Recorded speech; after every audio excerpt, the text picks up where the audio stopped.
जी। इस बीच सुनील जी भी जुड़ गए हमारे साथ में, स्वागत है आपका। दरअसल मोदी जी में इतना साहस नहीं है कि प्रश्नों के जवाब दे पाए, और वो उसको अपनी क्या कहते हैं कि एक जिद है, अहंकार है, उसमें छुपाने की कोशिश करते हैं। कर्नाटक में भी कोर्स के अंदर अभी एक कोर्स था, कुछ कोर्स हटा दिए गए थे, उसमें एक कोर्स डाला गया था देशभक्ति के नाम पे, हेडगेवार का एक चैप्टर था। आप सोचिए कि बच्चों को हेडगेवार की शिक्षा देखिए क्या सिखाना चाहते हैं। डार्विन को हटाना चाहते हैं, केमिस्ट्री की पीरियोडिक टेबल को हटाना चाहते हैं, न जाने क्या लाना चाहते हैं उसके अंदर। ये नेशनल एजुकेशन पॉलिसी अब कर्नाटक ने रिफ्यूज कर दी है, तमिलनाडु ने पहले भी रिफ्यूज कर दी थी। आप तो खुद डॉक्टर हरि देसाई एक बहुत बड़े एजुकेशनिस्ट भी हैं, आप तो आप जानते हैं।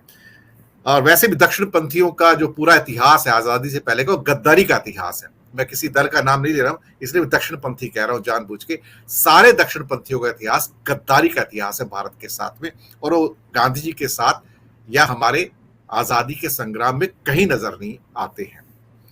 यही इनकी छटपटाहट है। आपसे सही कहा है सुनील भाई,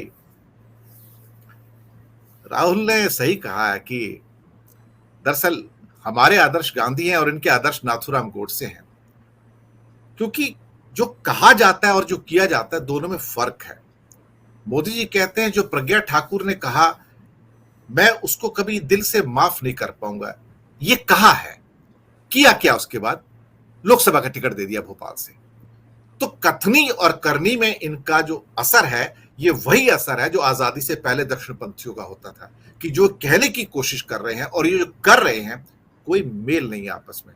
और ये जो इनका प्रहार हुआ है कि इनके आदर्श आरएसएस और बीजेपी के गोडसे हैं, हमारे आदर्श गांधी हैं, शायद इसकी तिलमिलाहट 2024 तक मोदी जी को रातों को सोने नहीं देगी। सर सुनील शुक्ला जी।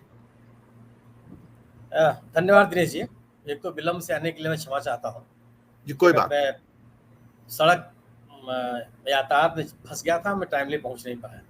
कोई बात नहीं, तो आप बिल्कुल सही समय पे है सर। नहीं, मैं राकेश जी को सुनता, डॉक्टर साहब को सुनता, इससे मैं तो वंचित हो ही गया। मैं मेरा नुकसान है ये। मैं नहीं कहता कि व्यक्तिगत नुकसान तो मेरा ही है ना। विद्वानों को सुनना, न सुन पाने का अवसर भी खो देना बड़ा नुकसान होता है। कोई बात नहीं, रिकॉर्डिंग आ जाएगी सर आपके पास, सर सुन लीजिएगा। तो ये बिल्कुल सही है कि राहुल गांधी ने जो बात कही है भारतीय जनता पार्टी के लिए, उसमें कुछ गलत भी नहीं है, और ये लोग छुपाते भी नहीं इस बात को। अगर आप जो आपने कहा कहथनी और करनी का अंतर है, जिन लोगों ने, जिन सत्तारूढ़ दल के जिन नेताओं नाथूराम गोडसे को महिमा मंडित करने की कोशिश की, उनके खिलाफ कोई कार्रवाई नहीं की गई।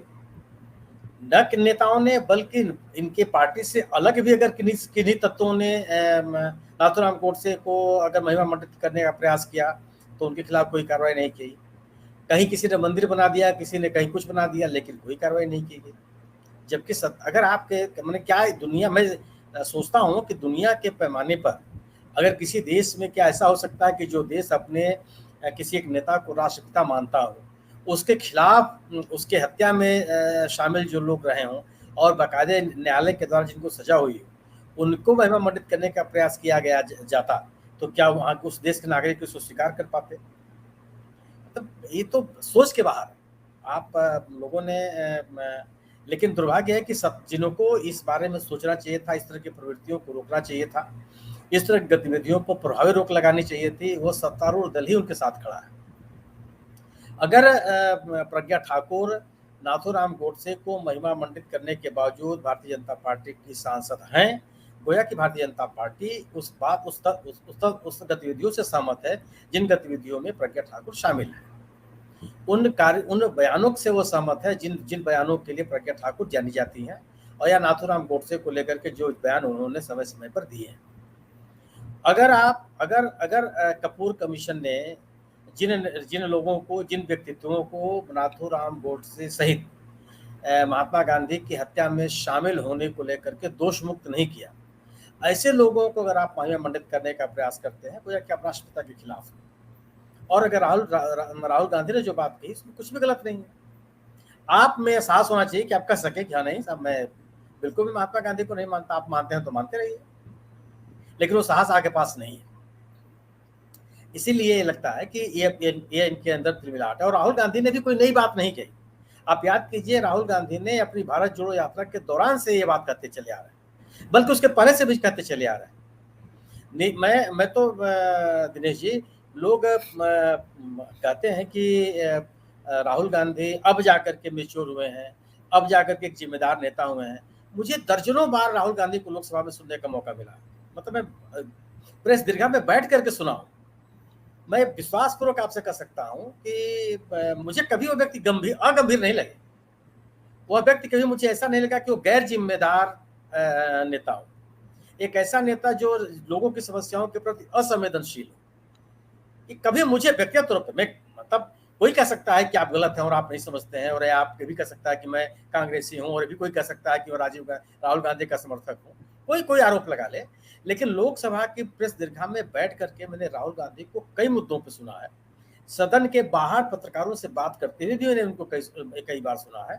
मुझे वो व्यक्ति कभी अगंभीर नहीं लगा। और आचरण में भी मैं 2 चुनाव मुझे याद है, 2014 का भी चुनाव मुझे याद है, 2019 का भी चुनाव मुझे याद है। दोनों चुनाव के दौरान मतदान के दिन मैंने राहुल गांधी का पीछा किया था अमेठी, और दोनों चुनाव के दौरान मैं कम से कम 2-3 जगह ऐसी आई जहां पर लोगों ने, भारतीय जनता पार्टी के कार्यकर्ताओं ने उनके सामने खड़े होकर के उनका विरोध किया।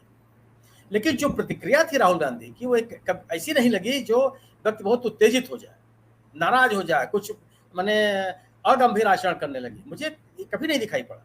जबकि मैं मानता हूं कि किसी के सामने अगर उस तरह का प्रदर्शन कोई करता तो व्यक्ति बहुत बुरी तरह से रिएक्ट करता, लेकिन राहुल गांधी ने कभी रिएक्ट नहीं, खड़े होकर के उनको हाथ जोड़ा, नमस्कार किया, चले, कोई बात नहीं कही। 2014 का चुनाव जीत गए, 2019 के चुनाव हार गए। लेकिन मतलब ये कि एक अगंभीर आचरण, एक अगंभीर प्रतिक्रिया, एक आपत्तिजनक व्यवहार, वो मुझे कभी दिखा नहीं। मेरी व्यक्तिगत राय तो रही, बावजूद इसके चलिए अगर आप लोग कहते हैं कि राहुल गांधी में सुधार हुआ, तो राहुल गांधी में कम से कम एक चीज के लिए मैं कंसिस्टेंसी मानता हूं उनको, कि उन्होंने जो अपनी बात भारतीय जनता पार्टी को लेकर कही, वो लगातार करते चले आ रहे हैं। लोगों ने कहा कि राहुल गांधी महाराष्ट्र में जाकर के जब उन्होंने वीर सावरकर के बारे में जो बातें कही, कई कारण से बात कही गई कि उनको महाराष्ट्र में बात नहीं कही जानी चाहिए थी। निजी तौर पर मानता हूं कि अगर कोई बात आप कहीं कहते हैं, तो अगर आप समुद्र की गहराइयों में कोई बात अगर कहने के लिए आप तैयार हैं, तो आपको एवरेस्ट के शिखर पर भी वो बात करनी चाहिए। अगर आप ये जगह स्थान देकर के अपनी बात करते हैं, गोया कि आप अपनी कही जाने वाली बात के प्रति प्रतिबद्ध नहीं, आप उसमें संशोधन करने के लिए तैयार हैं, या समय देख करके कोई बात करते हैं। राहुल गांधी ने ऐसा नहीं किया। राहुल गांधी ने अगर वीर सावरकर की आलोचना केरल में की, तो वीर सावरकर की आलोचना उन्होंने महाराष्ट्र में। उन्होंने अगर आरएसएस और बीजेपी के ऊपर इन्होंने जो तीखे हमले किए, तो कहीं किए। मेरा अपना मानना है कि जो राहुल गांधी कर रहे हैं वह उनकी अपनी सोच से अलग नहीं है, और इस तरह के हमले सत्तारूढ़ दल के ऊपर किए जाने चाहिए, कि आप कहते कुछ है और करते कुछ है। जी।